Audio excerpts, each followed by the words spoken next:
Alright, so I have a SDC E75 keypad, and I couldn't find any information on how to reset it and put new codes in it. So I'll show you how to reset it, but the codes are in the manual on how to do that.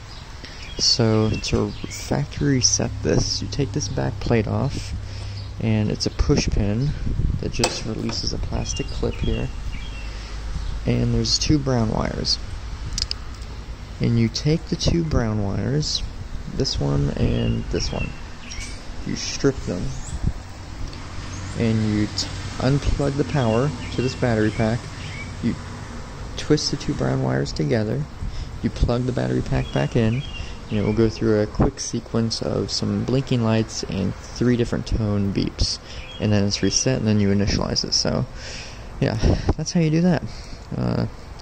Hopefully this is some help to people trying to reset these. Alright, subscribe for more, like the video, whatever. Thanks for watching.